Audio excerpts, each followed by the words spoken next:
이 아침 우리에게 주시는 하나님의 말씀 고린도전서 5장입니다. 고린도전서 5장 우리 한 절씩 교독합시다. 너희 중에 심지어 음행이 있다 함을 들으니 그런 음행은 이방인 중에서도 없는 것이라. 누가 그 아버지의 아내를 취하였다 하는도다.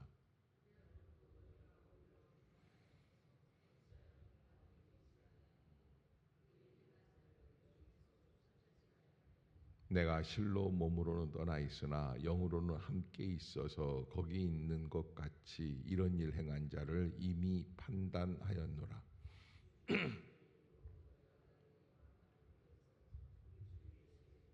이런 자를 사탄에게 내주었으니 이는 육신은 멸하고 영은 주 예수의 날에 구원을 받게 하려 함이라.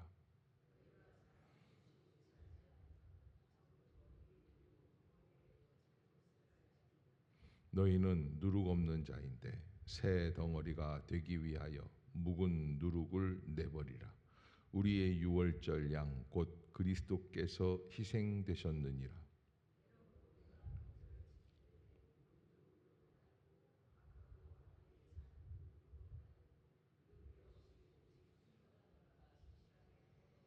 내가 너희에게 쓴 편지에 음행하는 자들을 사귀지 말라 하였거니와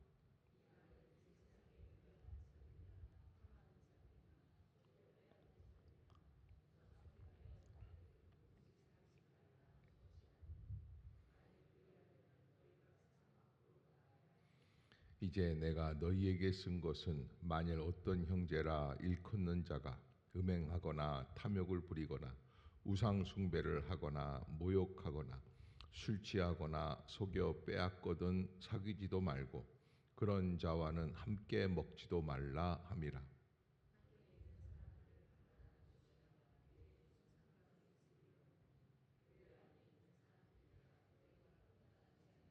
함께 봅시다. 밖에 있는 사람들은 하나님이 심판하시려니와 이 악한 사람은 너희 중에서 내쫓으라.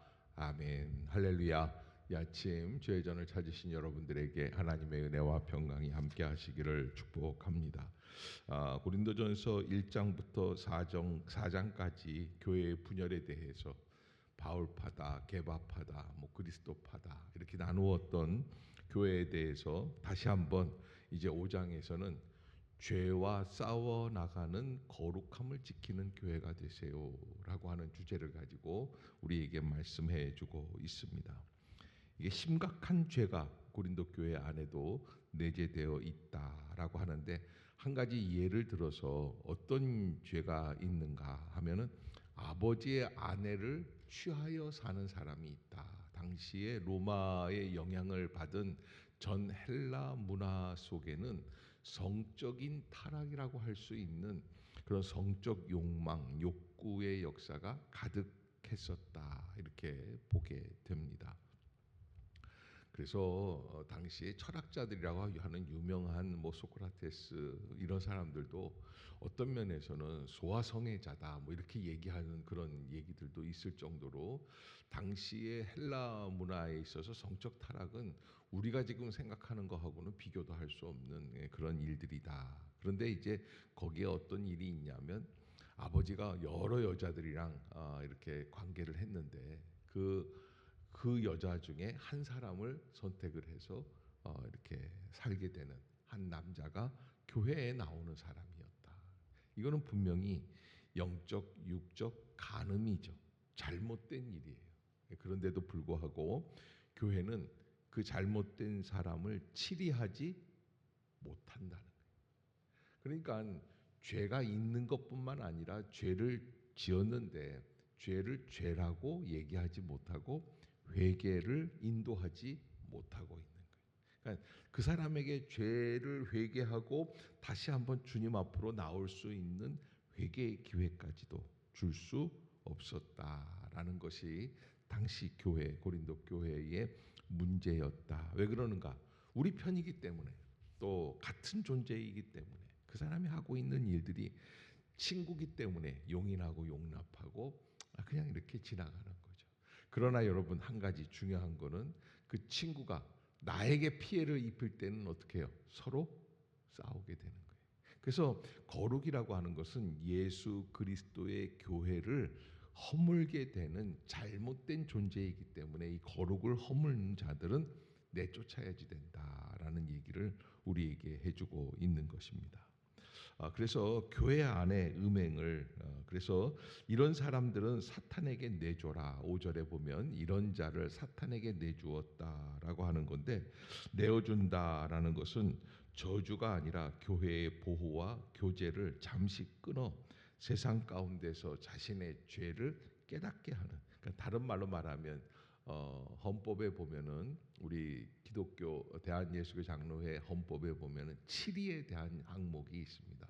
그래서 뭐 1년간 수참 정지를 한다든지 성찬을 못 한다든지 예배에 못 온다든지 뭐 이런 7위를 해주는 그런 의미를 가지고 영은 주 예수의 날에 구원을 받게 하려 함이라. 그러니까 멸망이 아니라 회복을 하기 위한 7위를 우리에게 말씀해주고 있다라고 하는 것을, 그래서 죄인을 정죄하기보다는 회개하도록 인도하는 것이 교회의 사명이다라고 하는 것.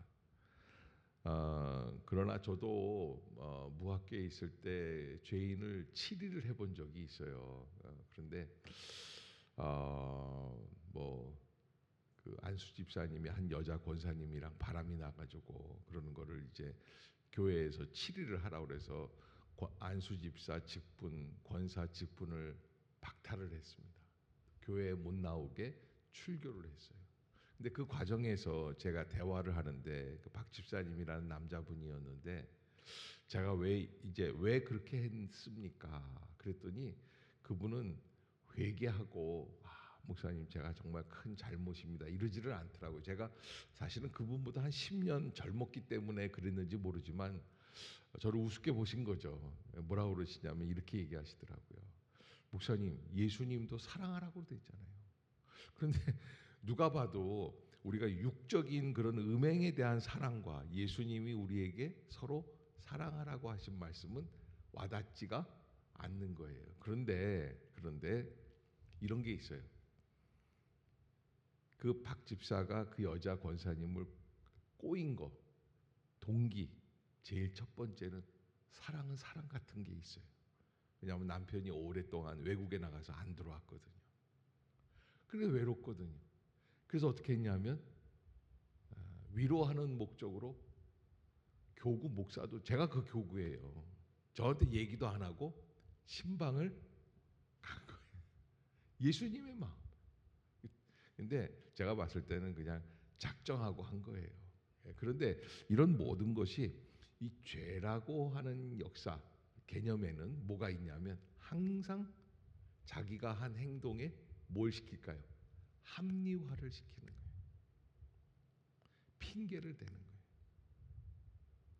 그래서 아담이 변명을 하죠. 네가 선악과를 따먹었느냐.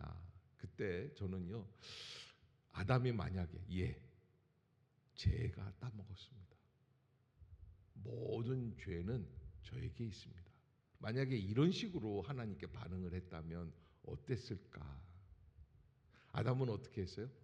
하나님이 나에게 주어서 함께하게 한 저 여자가 나를 따먹게 했다고. 또 하와는 누구에게 핑계를 댑니까? 뱀이 나를 꼬셨다고.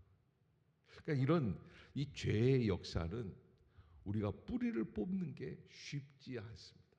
교회 안에서도 그렇고 그러니까 한 십몇 년 전이죠. 아주 오래된 얘기죠. 요 근처에 있는 교회를 다니다가 우리 교회 왔어요. 그런데 이렇게 어떤 자매인데 얘기를 하는데 그런 얘기를 하는 거예요. 목사님, 제가 그 교회를 다니다가 정말 너무 이거 어처구니가 없다 그래서 왔다는 거예요. 왜 그러냐 그랬더니 그 성가대 안에서 성가대 연습 끝나면 술 마시러 가자는 거예요. 네.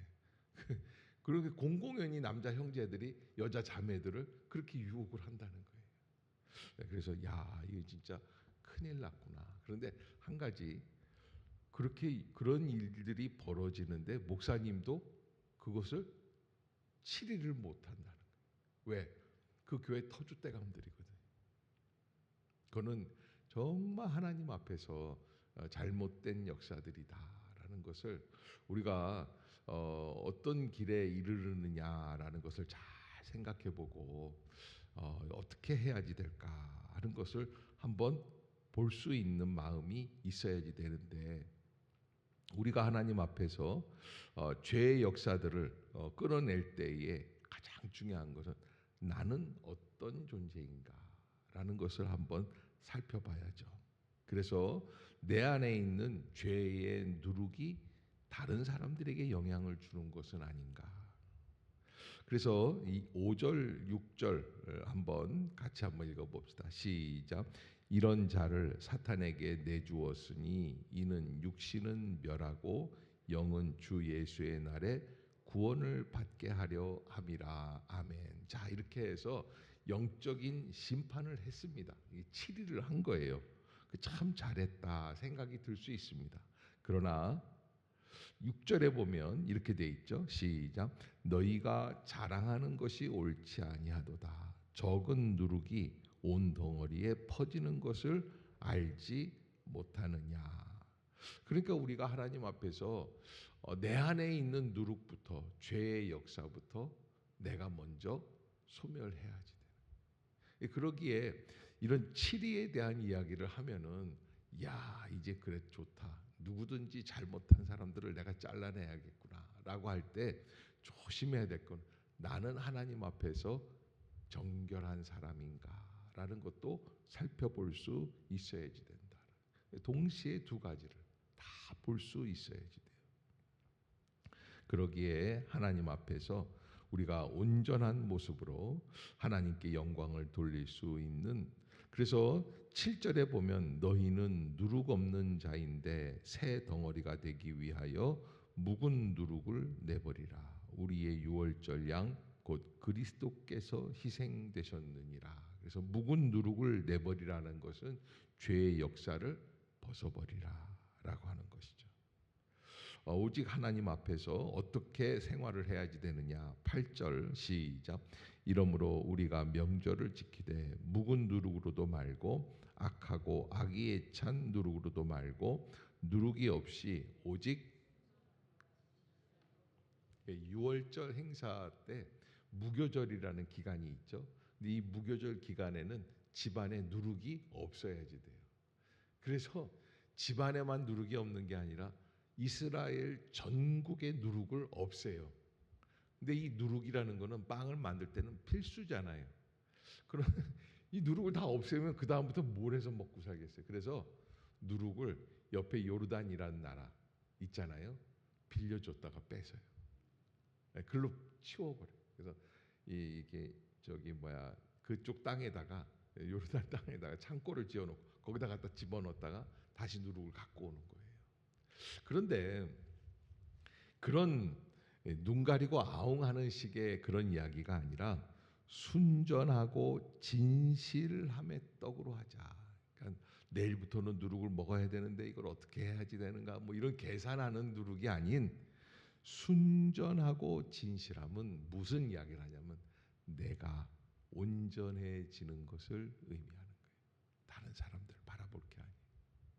그래서 사실 교회 안에서 죄의 고리를 끊어내는 것 중에 다른 사람을 치리해야지 되는 것도 맞아요. 근데 이거는 하나님과 담임 목사 간에 이렇게 해서 하는 거고, 이게 여러분들은 그걸 걱정할 게 아니라 내가 어떤 존재인가라는 것을 한 번 더 살펴보는 것이 필요하다라는 거예요.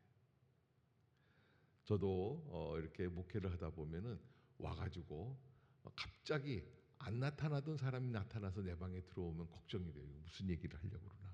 목사님 김 집사 모르시죠? 이렇게 했어요. 저도 이러는 분들이 1년에 몇 번 있어요. 그런데요, 여러분 우리가 하나님 안에서 누구를 잃기 전에 제가 이렇게 보면은 잃는 그분도 사실은 문제가 있는 분이에요. 그러니까 서로가 다 부족한 존재들이다라는 것을 잊지 마시고 오직 순전함과 진실함의 떡으로, 아멘. 이렇게 목소리가 작아요. 아멘. 그런 은혜로 나아갈 수 있기를 주의 이름으로 축복합니다.